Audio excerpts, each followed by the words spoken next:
Good afternoon, everyone, and welcome to today's webinar on the energy transition in Europe, especially from the insights of socio-technical energy transitions modeling.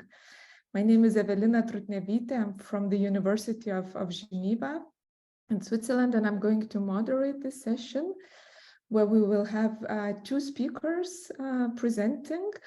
First of all, Marc Jaxa-Rozen, and he will present the work that he also did at the University of Geneva in Switzerland. And afterwards, we will hear from Rachel Freeman from University College Energy Institute in the UK. And this webinar and this work comes from the Navigate project. So that's a European project that is on next generation of advanced integrated assessment modeling to support climate policy making. And in the project, so we have 15 research teams from Europe and 2 teams from overseas that are working together to address, as you see here, the systems dimension of climate mitigation and adaptation, including transformating structural and technological change, as well as transformation of consumer goods and services, as well as the human dimension, like spatial and social heterogeneity, and links to SDGs. And so this work that will be presented today fell in between of both systems and people that we try to link through socio-technical transitions modeling. And this webinar is one of the outreach events of Navigate project.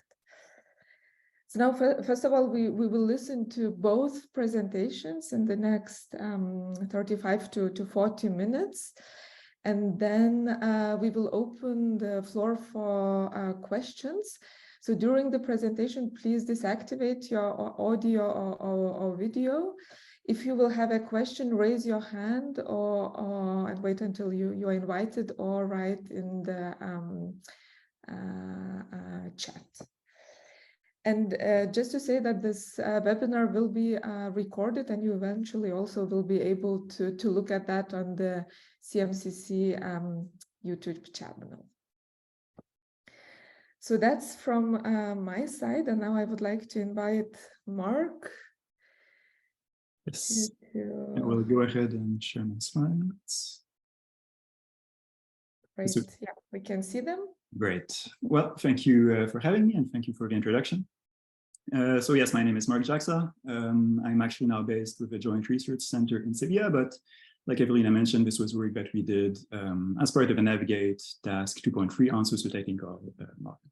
So this is on behalf of my co-authors there in Geneva, also with Freeman and Evelina. Also just to mention that this is based on a paper that we currently have under review, but that we expect to publish this analysis. So kind of a starting point there that we had, for this analysis about, well, should models account for governance regimes, is that really, like, when you look at the last couple of decades in Europe, we've really had kind of these shifts back and forth, let's say, between different governance regimes that were dominant in the case of energy systems, and maybe specifically for power systems. Okay, so going from a model that was really based on state monopolies, well, we saw this kind of push towards having, more privatized generation. Okay, along with having, let's say, more vertical separation between the generation and transmission of power. Also having open markets that were easier to access for new producers.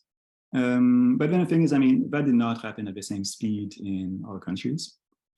And especially now, look, when we consider everything that's happened in the last year, for example, following the invasion of Ukraine, everything that's changed on energy markets, it's clear that there's kind of a shift back towards having more state intervention in some aspects. And so we might be going towards a more hybrid model going forward, where we still have these power markets that are mostly liberalized, but are maybe combined with stronger top-down policies. Also, in many cases, to make sure that we have the right investments, the right incentives, rather, for investments in new generation capacity.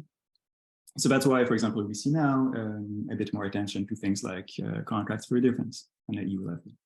And then that's always combined with, as we've seen in the last year, that's combined with national policies to, for example, try to make sure that households and other energy consumers might be a bit more, let's say, insulated or insured against the sort of spikes in energy prices that we have seen. The thing is, although we've had these changes in the governance of the real electricity systems, when we look at the structure of how we model these systems with classic energy models, well, the structure of these models has pretty much stayed the same. So typically still assuming that we have a single social planner taking decisions with perfect foresight, which is good to give us a sense of ideal policy outcomes. But then that also raises a question of, okay, well, do these different changes in governance maybe have impacts on things like policy implementation, maybe economic efficiency? That would be useful to integrate in models. All right, and I mean, there's been some kind of empirical work on different aspects that touch on that. So for example, in some cases, liberalized markets made it easier for new producers to build up renewable capacity in the OECD. There was also work in the US showing that market-based dispatch tended to slightly reduce short-run generation costs. But the thing is, when it comes to studies in Europe, where we still have a lot of variety in governance, I mean, there's still kind of a gap in terms of the evidence and also in terms of methods. Okay, so there's not really so many studies that jointly consider the economic and environmental impacts of liberalization across multiple countries. And that's also in part because, I mean, it's difficult to generate these kind of benchmark or counterfactual scenarios in a way that is consistent across countries, and that would let us kind of isolate what might have happened under different market arrangements. So with the study, I mean, we first wanted to see, okay, how we could quantify these changes in governance for the national markets for electricity in Europe. And in a way that would consider multiple dimensions of governance, so the idea is that, quantify these regimes in a way that would be useful as a starting point to then understand the impact of these changes. Then we wanted to see, okay, on that basis, can we consistently generate these, benchmark or counterfactual scenarios across multiple countries to study the performance of transitions under different regimes? And again, in a way that would consider economic, but also environmental outcomes. And so finally, we also wanted to think, well, all right, based on these results, do we maybe need to adjust, parameters or structures in energy system models to include the change, these kind of changes in future market conditions, in the case of forward-looking scenarios. So first, to quantify these changes in governance regimes, as I mentioned, in a way that is consistent across European countries. So we basically use time series clustering on 3 categories of governance indicators, right, that I'm going to detail somewhat. We basically consider the scope of 31 European countries here. So that's the EU, the UK, Switzerland, Norway, and Iceland. So I mean, covering a pretty big range of different types of energy systems, also different types of approaches for governance. And then the first category of indicators that we used to break this down a bit. So that was looking at specifically market regulation, okay, to define governance regimes. And so we clustered these countries on 3 existing time series indicators from the OECD that basically gave us here, well, some information on the level of entry barriers towards electricity markets. Also on the level of public ownership of electricity infrastructure, and on the level of vertical integration or separation between generation and transmission. Then the second category, of instruments that we looked at was really specifically looking at the policy support for renewable electricity. So there we used an existing database here by Hafner and Liliestam, which had pretty extensive information on, I mean, it's something like a dozen different types of policy instruments, all right? So we used that to define a kind of simple policy adoption indicator here, which is just the total number of adopted RE policy instruments by country.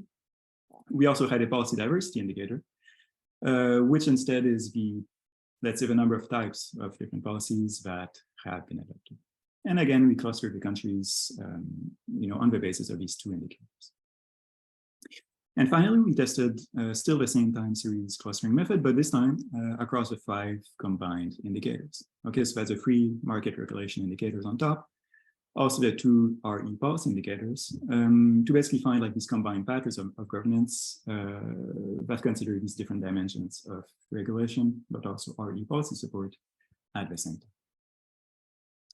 Now, let's say the main and the other kind of main building block that we had really as a method here was what we call retrospective cost optimization modeling, which I'm going to like explain a bit more, but basically we used the D-expanse cost optimization model to essentially find the electricity transition pathways that would have been optimal in hindsight. Okay, so focusing on the period between 1990 and 2019, with the idea of using this to generate these consistent counterfactual scenarios for these 31 countries that we studied. Okay, so this is a national model with perfect foresight. We are excluding like any explicit policies or emissions targets. It's really kind of least cost modeling. And so we first use a historical data set that was mostly based on open access sources here. We define things like, the historical demand for electricity, the evolution in technology costs, fuel costs, and these kind of typical input assumptions that we use for modeling.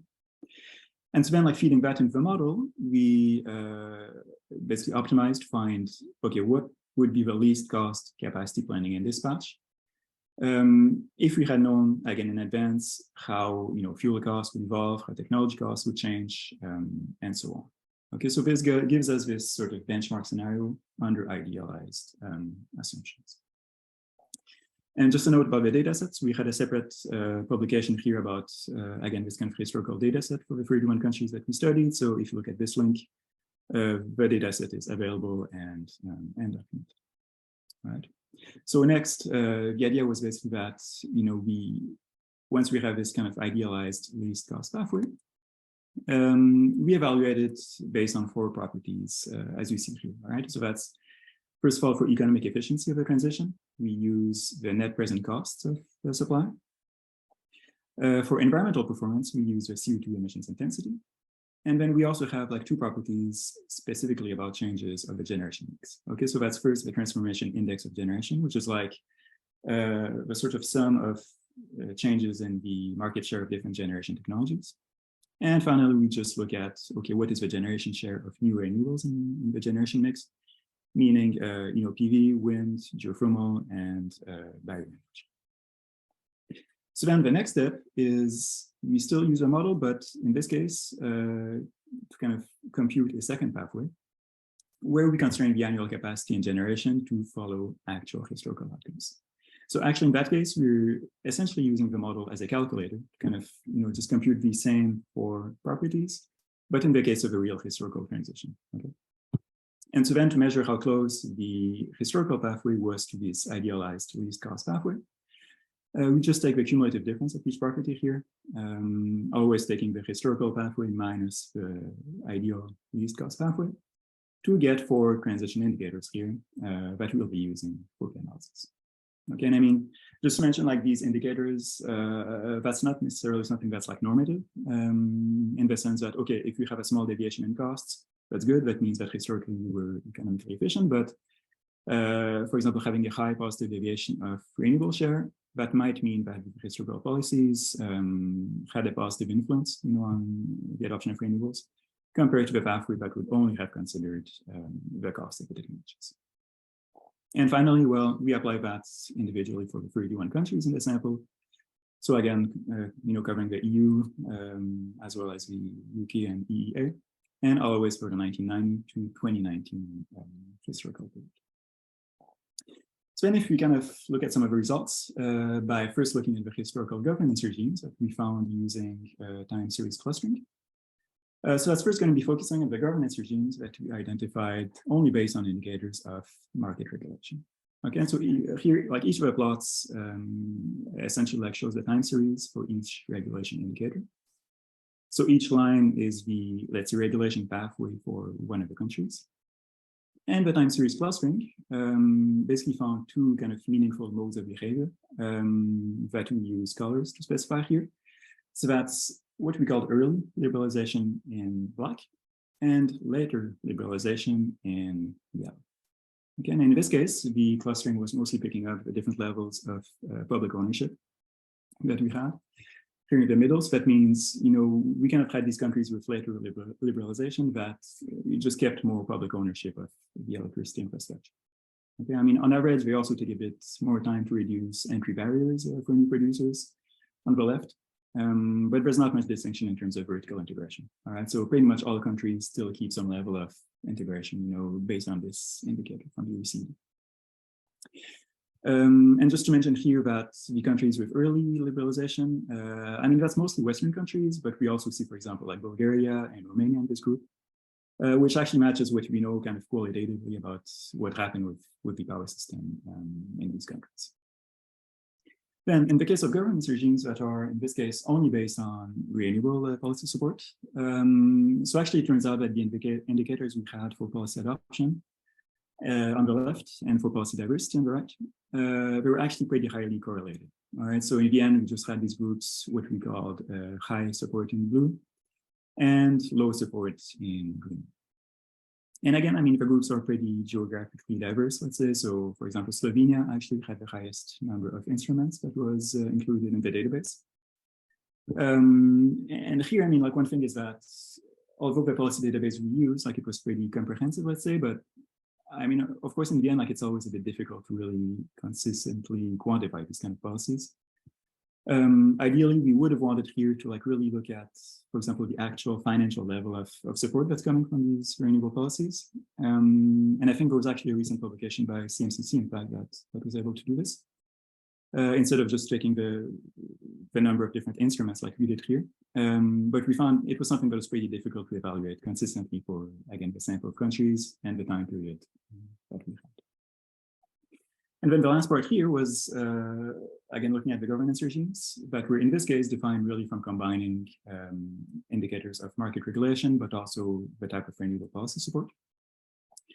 And we basically got like these three distinct regimes, which I mean, on this kind of visualization, like, it looks a bit messy, but we'll be taking a time slice in 2000 here to dig a bit deeper. And again, so we kind of distinguish countries with early liberalization and high RE support.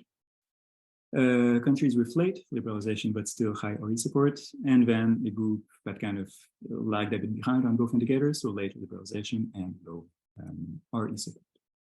All right. And so again, if we kind of take this time slice for 2000 and look at these indicators on a normalized scale, so we have three regulation indicators and the two policy indicators. So for example, the blue curve, which is the countries with late liberalization and high RE support. So actually they kept a pretty high level of public ownership while reducing entry barriers quite soon, in fact. And at that point in time, these countries also had the highest level of RE policy support, actually. So this includes some of the Nordics, so like Denmark, Norway, Sweden, but also Cyprus and Czechia, for example.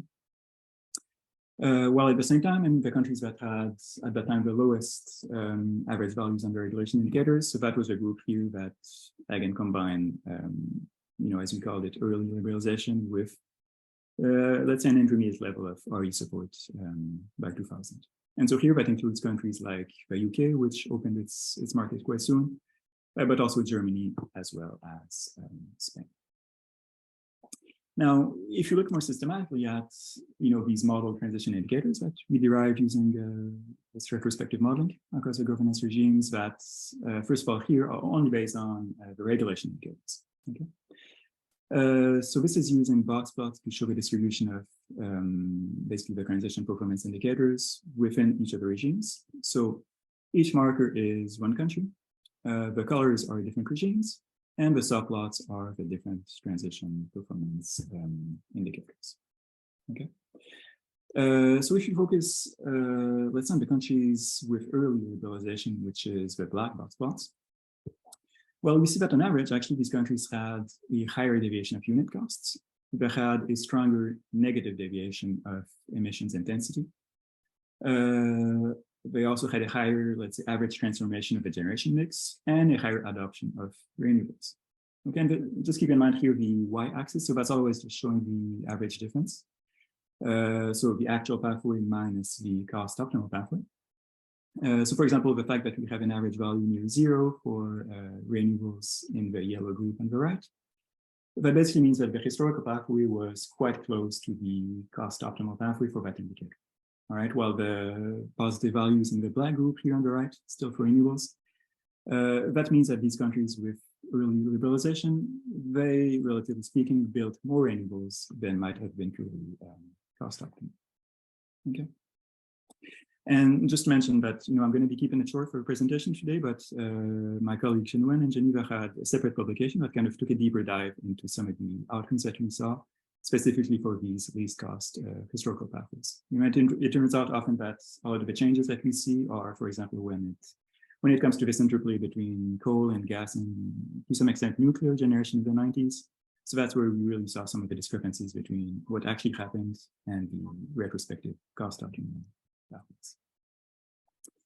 In a second time now, looking at the governance regimes that are only based on RE policy support. Well, again, we keep the same kind of box representation, and we see that in this case, countries with high RE support in blue, well, on average, they had a lower deviation of unit costs. They had emissions intensity that had, again, like a bigger negative deviation. They had transformation that was about the same and a higher adoption of renewables, okay, as we might expect, maybe intuitive. And finally, like looking at these governance regimes that were based on the 5 combined indicators, so again, regulation combined with RE policy support. So in this case, we were limited by the small, let's say, country sample that we had. So, I mean, the box plots are not that meaningful, but still, on average, we saw that with early liberalization and high RE support, meaning the pink box plots, we basically saw like typically intermediate sort of costs, relatively higher emissions intensity, a higher transformation of the generation mix, and the highest average adoption of renewables. While finally, in the case of countries with, again, late liberalization and high RE support, that's in the middle in blue. So these are countries that, typically had on average, again, the lowest cost deviation compared to the cost optimal pathway. They had the strongest negative deviation of emissions intensity and the lowest relative transformation. Okay, so that basically means the generation mix was more stable compared to the cost optimal pathway. But in a way that would still give good economic and environmental outcomes. All right, and so that includes, for example, some of the Nordic countries, again, that had pretty large and pretty stable hydropower generation already in the 90s.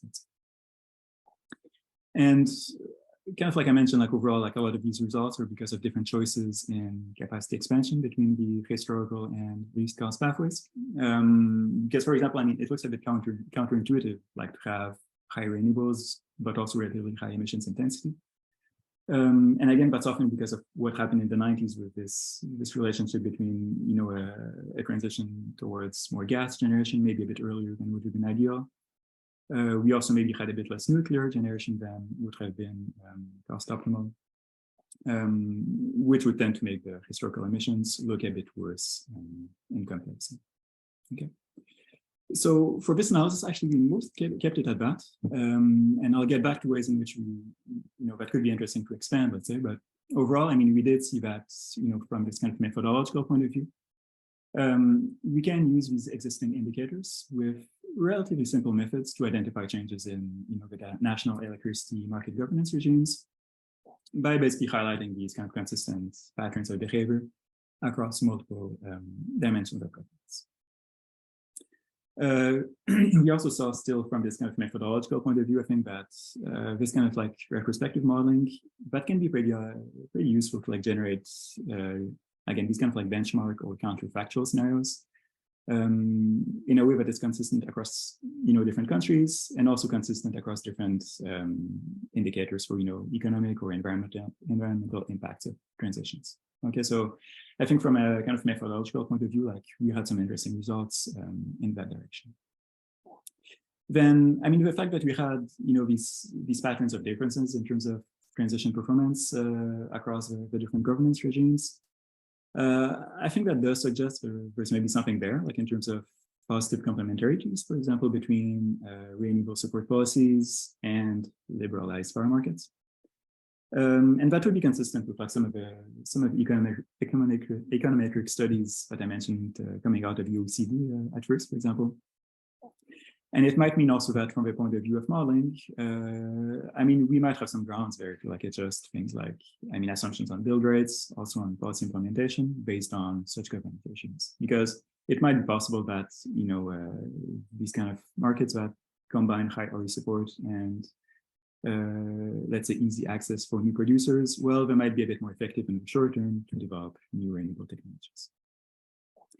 That being said, I mean, I think it's clear, like beyond these methodological aspects, it's clear we kind of stopped short of like a really comprehensive analysis for the transition performance. And so I think it would be interesting to like really combine this sort of retrospective, again, least cost modeling with maybe econometric methods on the model results, you know, to like really look at these results in a way that is a bit more robust. And in the same way, I think there's also some room, let's say, to bring in policies more explicitly in the models for that kind of analysis.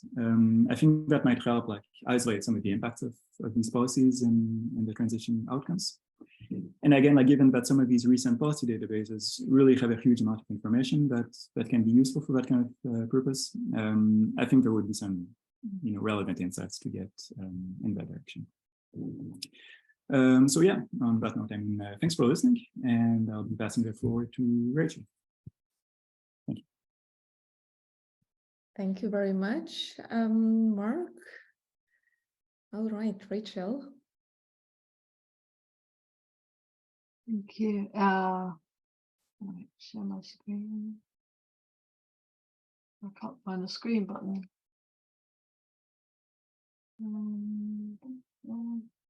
Oh, share screen. The one in green. Okay. There we go.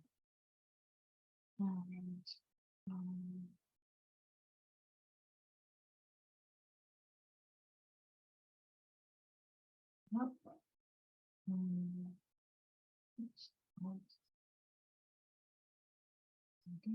All right. Is that you got? Can you see that now? Full screen. Yeah. Very good. Great. Okay. Thanks very much, Marc. And so I'm going to follow on by talking about a view of socio-technical change from a simulation model called TEMPEST. And my PI on this project was Steve Pio. I don't think can make it today, but so the model that I'm going to describe, it incorporates an estimate of political factors in energy transition and social factors, societal factors, which is kind of important. We know these things are important, but they're very difficult to model. But sometimes if you leave something out that you know is important, it's worse than not having anything in. But it's basically a kind of a fuel for energy transition. So things don't happen without enough political capital to move things forward, which leads to policies and also societal changes. So for this project, we took 3 of the global shared socioeconomic pathways and interpreted them for the model, which is only UK focused, and then compared those with results from the large global image model for the same SSPs. And the study produced 3 sort of key recommendations for using TEMPEST to improve understanding of the real world feasibility of the pathways that come out of integrated assessment models.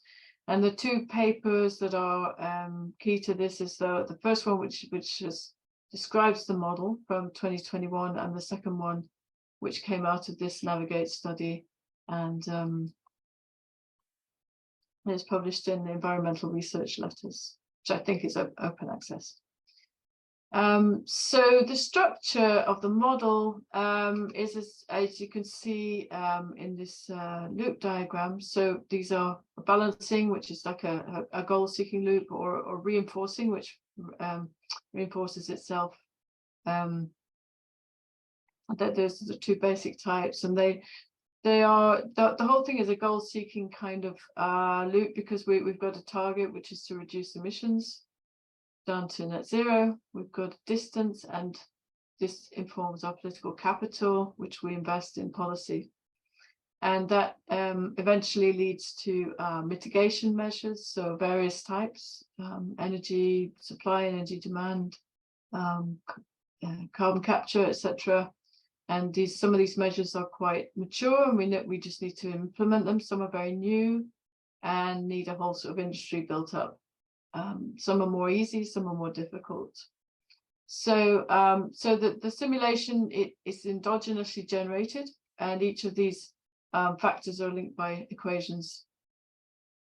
So the more policy ambition there is, the more there can be a sort of persuasion or support for public, and that includes companies, energy industry to participate in the energy transition.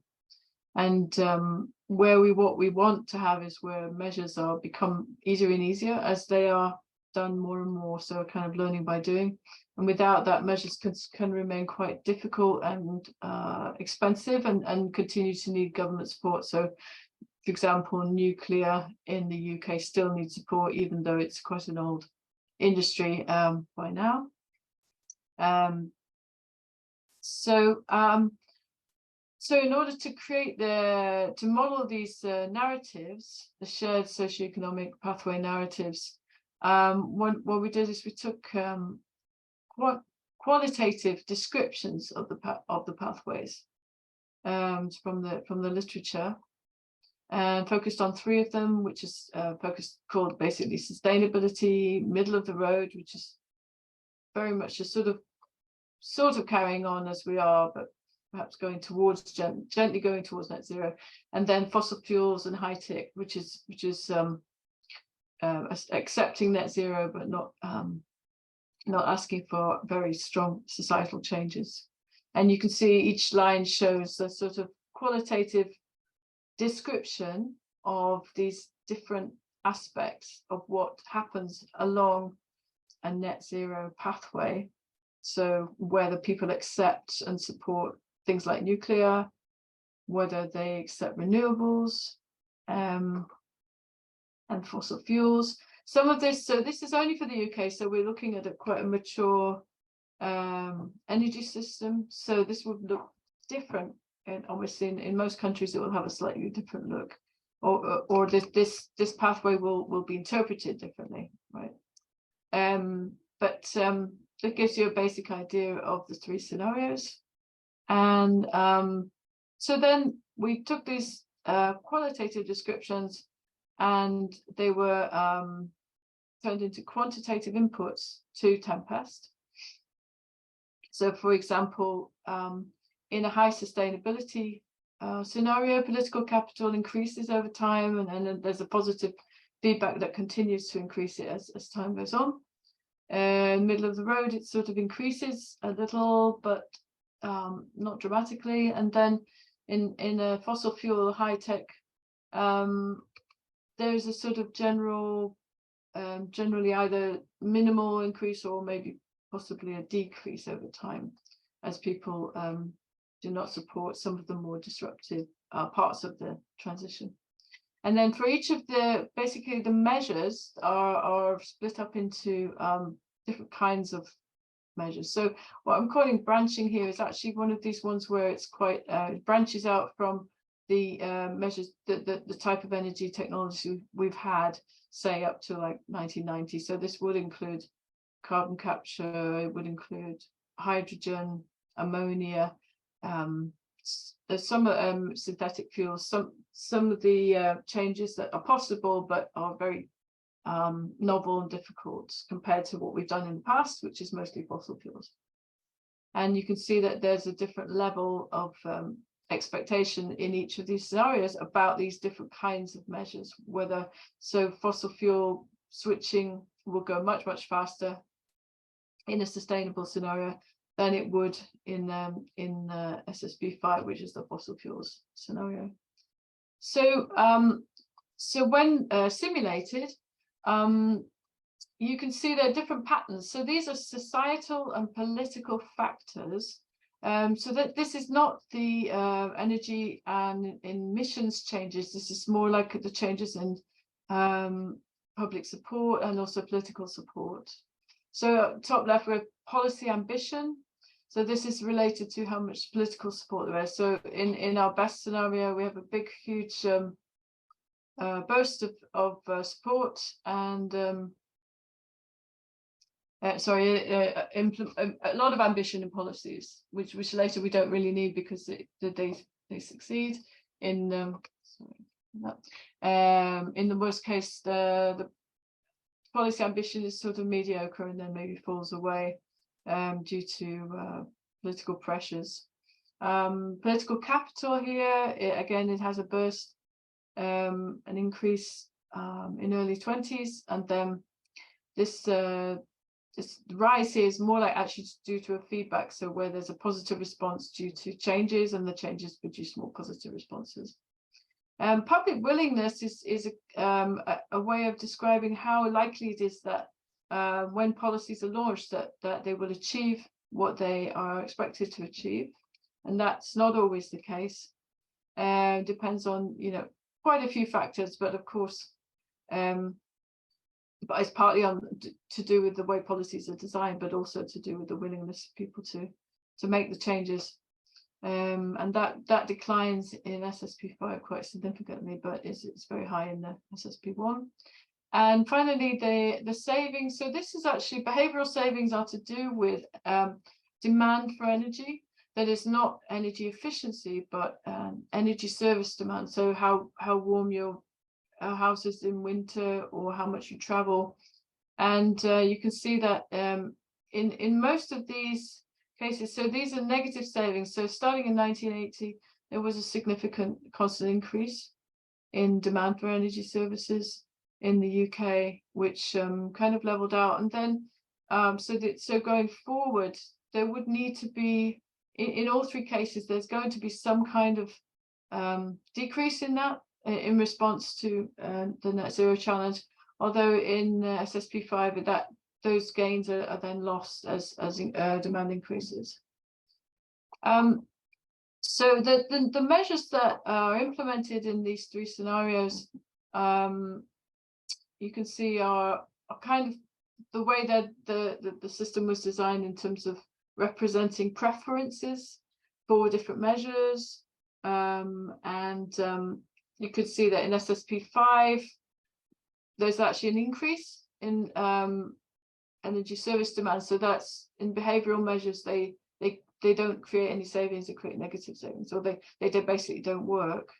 And in SSP1, there's a significant reduction in energy demand from behavior. The other one, the majority are so it comes from fuel switching, renewables, and sort of other, which is all of the other measures across different sectors.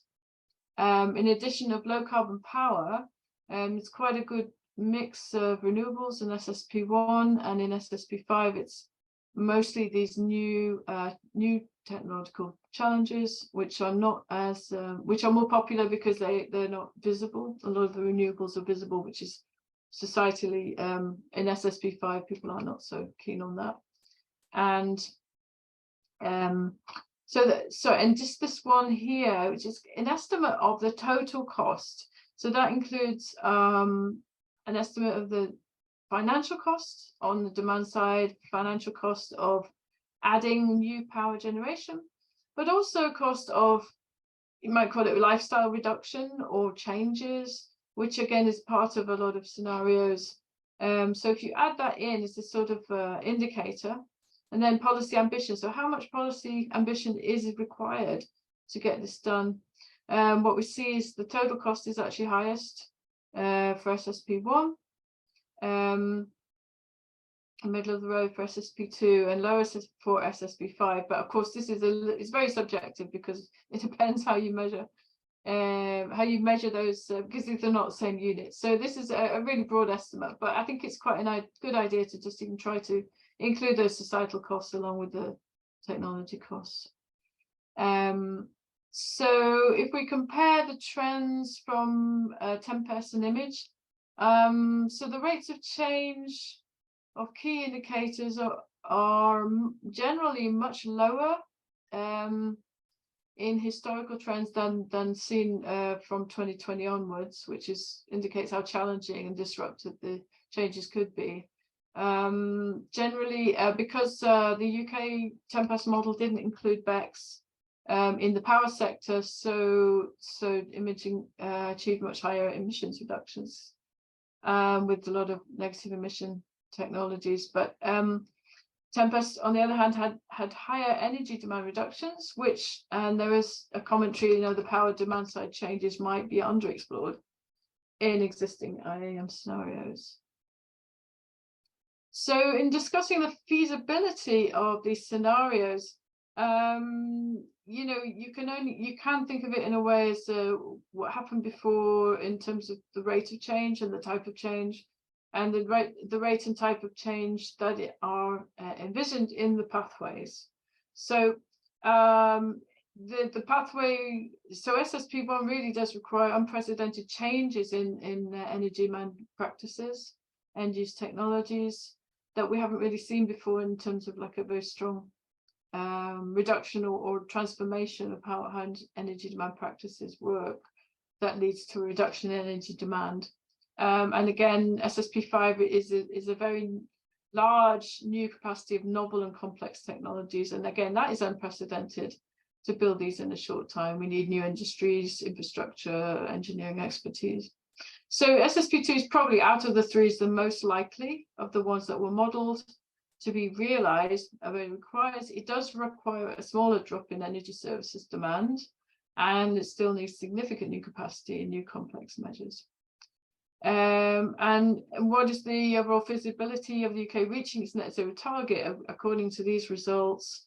If you look at the current net zero strategy, the energy security strategy, there are more probably aspects of the SSP5 narrative, so a new nuclear, hydrogen, but then again, and there is no mention of negative effects on lifestyles. I say negative, it could be not necessarily negative, but different types of lifestyles. It depends how you look at it. And CCS for fossils to keeping them in the mix for a while. Decarbonisation of air travel with synthetic fuels and things like that. But also considerable amounts of offshore wind, which is one of the things that UK has a lot of potential for, and a very strong push on energy efficiency. So that's more aligned with SSP1 and SSP2. So they don't exactly match. Probably SSP5 if our current strategy is more like that, but according to TEMPEST, it shows a low likelihood of achieving the target by 2050. The paper produced some recommendations for using TEMPEST results in conjunction with integrated assessment models. So there were three kind of areas which have been noted in the literature that basically where there is room for improvement or room for questioning, perhaps, where these, because the IAMs are so important to policymaking. So they don't include uncertainty about the achievability of societal targets and the importance of political and societal support. So one option would be to use these results to set ranges of uncertainty in deployment of mitigation measures driven by that variability. There's a risk of targets not being met due to societal pushback. So there's been a paper on that recently from Patterson. And there is a pushback mechanism within TEMPEST. So if you push that higher, it shows a risk of very much risk of missing the net zero target because of that pushback. So that could be used to assess the pathways for the magnitude of risk. And then finally, with the energy service demand, which is such a sort of important but unknown question, it's usually exogenously driven with inputs, but we know it's kind of tied into social innovation, energy service provision, other societal changes. So the results from TEMPEST could be used to adjust those assumptions about how avoid, shift and improve behaviors will actually play out. And that's the work. So currently carrying on this work a little bit, looking at the fairness and feasibility of modeled low energy demand scenarios to achieve net zero in OECD countries, working with ETSAP colleagues. So reviewing assumptions that are embedded in the narratives, the parameters and the model calculations, and the relationship of those assumptions to fairness and feasibility of pathways. And we are beginning to look at working with UK government partners on how feasibility is actually thought about in academia and government, to just get a handle on how that's practically done. And so future work possibly looking at pursuing that looking at implementing those recommendations from the paper, looking at introducing a kind of optimization that includes feasibility as well as cost, and looking at the modeling the potential for societal innovation, which is probably one of the key things, to bring in emergent change that makes energy service demand changes possible, especially in developed countries. So I'll leave it there. Okay. All right, Rachel, thank you very much. Yeah. We will start now our Q&A session. So if you have any questions, please either raise your hand or write in a chat, and then we will we will raise them. And I have here already the first question to Marc from Robbie Morrison. Is energy sufficiency an emerging theme in your view? It is surely within the open energy modeling community. Well, that's something that I feel Rachel might have a bit more to add, but one thing I can say for sure about the kind of modeling that we did there with this kind of retrospective least cost modeling is that for sure only looking at CO2 emissions intensity like we did, kind of assess the, let's say, the environmental performance or the sustainability of historical and idealized transition. Of course, that's a really like limited and, let's say, partial picture.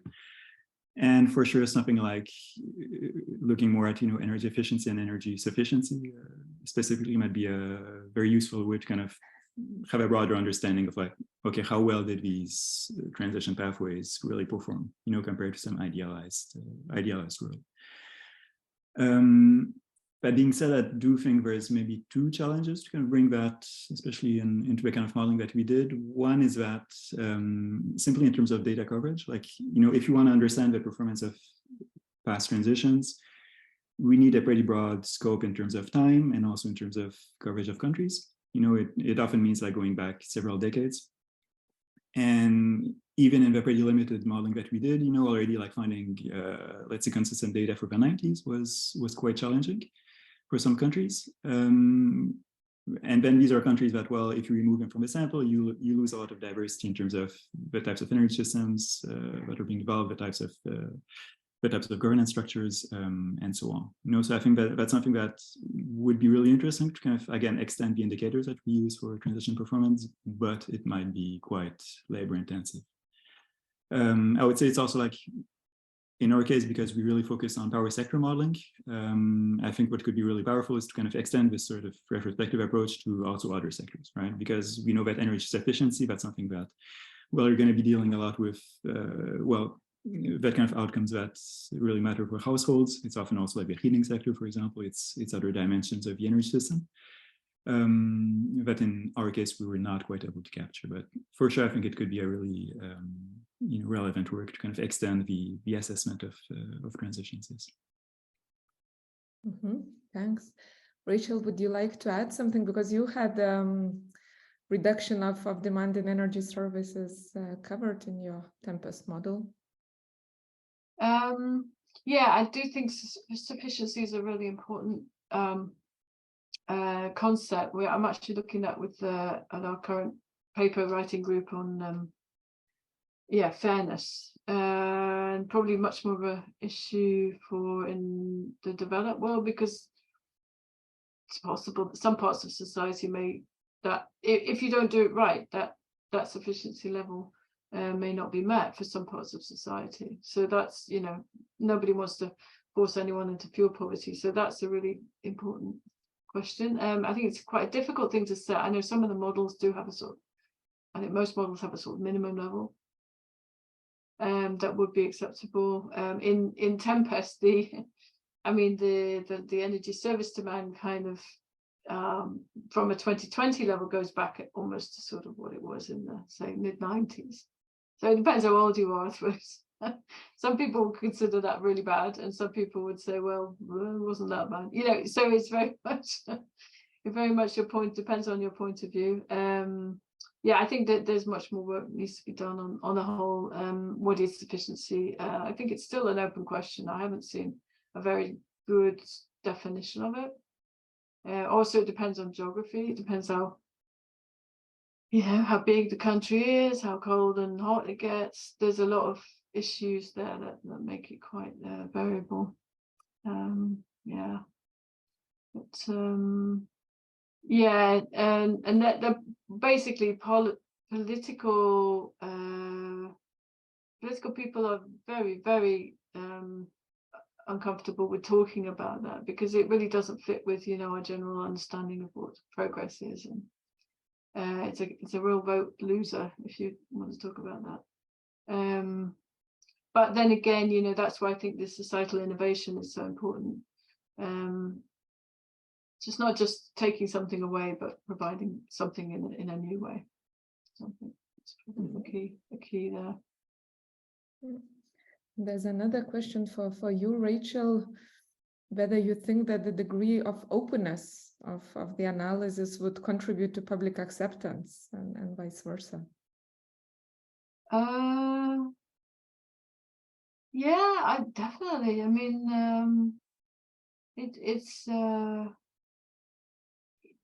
very important to, I think one of the problems is try to be clear about what you're talking about, because sometimes this whole discussion gets embedded within a sort of what you might call the general political discussion that goes on in every country, whereas actually some of these changes are not necessarily you know, relevant for that kind of political discussion. So openness of analysis would actually allow you to step out of the realm of political discussion and just focus on things like the technologies, the wider rationale, I mean, one of the things I think comes up a lot is fairness. So maybe people don't trust, you know, how these pathways are designed because they feel that they're unfair, or their position is not held, is not taken care of or considered. So yeah, really it's important to be fair, and also to communicate fairness. And if it isn't fair, then to try and change that. All right. If anyone will have more questions, please raise your hand or type. For now, I have a question to Marc. I know you already mentioned it in the conclusion, you know, some discussion whether it's worth to consider governance in modeling. And indeed, you know, if we look at the political debate, we speak about policies and about liberalization and other market governance changes as much, but actually in models we mostly focus on modeling policies and don't touch the other part. So would you think we really need to do something with models to also address basically the markets, the governance? Yeah, I mean, I would think, like, to the extent that markets and governance can affect the policy implementation aspect, so like the effectiveness with which we can actually translate policies into changes on the ground that matter for, you know, energy supply and demand. I would think from that perspective, for sure, it can be something that could be quite powerful. Again, we didn't quite manage to get to this stage with this kind of analysis, because I think we would need more, like, really causal insights about the way in which these different dynamics interrelate. But I think, considering that, you know, we're not dealing with horizons of a century anymore for like these kind of like deep decarbonization pathways, we really need policies that are effective on a horizon of a few years. So I think better understanding the ways in which, again, these kind of governance regimes can like mediate policy effectiveness, I think it could really help, you know, in terms of having, let's say, realistic model pathways for the next several decades. You know. Basically, in terms of insights, how to do it. So you would say we first need to understand causal, or would you, are there other ways?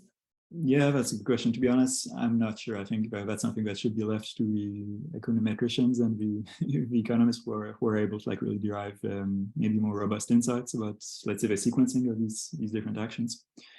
But again, I think in the end, like what matters for the models is what they see in terms of whether that's build rates or, you know, the kind of actual, I don't know, maybe the actual carbon values that are seen in different sectors and so on. And for sure, like there's plenty of levers and the models that could be used to maybe like translate some of these insights. Mm-hmm. All right. Maybe, yeah, we have a question, but I'll first of all ask also a question to Rachel. In your conclusions, you also basically spoke about the likelihood of different pathways for the UK. And I was wondering about your reflections, how robust, you know, such discussion about the likelihood can be. I mean, we are speaking about social systems. What today looks likely might not look likely tomorrow. Yeah, absolutely. Yeah. I mean, yeah, that in the paper I do discuss all the uncertainties that are around the findings. Yeah, absolutely. We'll I guess that's why, you know, we have these different scenarios. It's sort of a bit of a spread of possible futures, but yeah, I think the model itself was quite interesting as a system dynamics model. What it has a structure of stocks and flows and interacting variables. So it does actually provide a kind of, if you like, a moment. It represents the structural complexity of things, such as, you know, collections of installed capacity and installed equipment and social practices. And it was the model itself was calibrated based on data from 1980 to 2020. So it does at least have that to support its theory, that it can pretty much reproduce the general trends that were seen during that time. And then the model is carried forward up to 2050 with those different parameters affecting the choices that are made by the model, policy choices. So at least there is a sense that it does reflect that period, that historical period, and there is a continuity. That's something I would say, you know, is the sort of argument for at least paying attention to the model. Of course, it's not, you know, to be believed, but it does sort of have a strong statement about if you carry on, if the system is pretty much the same and you try to enact these changes within the system, then this is the most likely outcome according to the way we've modeled it. Mm-hmm. All right. And for the last question, we had a question from Franco Boscolo, a statement that was more related to climate denial. And I wonder, I know it's a little bit perhaps outside of your two analysis, but is there in any way you perhaps, Rachel, you have considered that in the model, or, and I don't know if Marc will want to add something. Yeah, it's definitely not my field, and I've just basically taken the UK net zero target as a starting point. So yeah, I couldn't really comment on that. Marc? Yeah, I guess we know it is the kind of thing that matters for sure to some extent, to like the public acceptance of these different pathways and so on. But yeah, how to actually include that in the models, I think, is still an open question. Yeah. And I know in the fall, in another project called Prisma that continues the legacy of Navigate, there's some work foreseen in that area. All right, so thank you to both of you for your presentations and the discussion today. And then thank you for all those who joined, and see you in the next webinars. Thank you. Thanks, Evelina. Thanks for having me. Yeah. Bye-bye.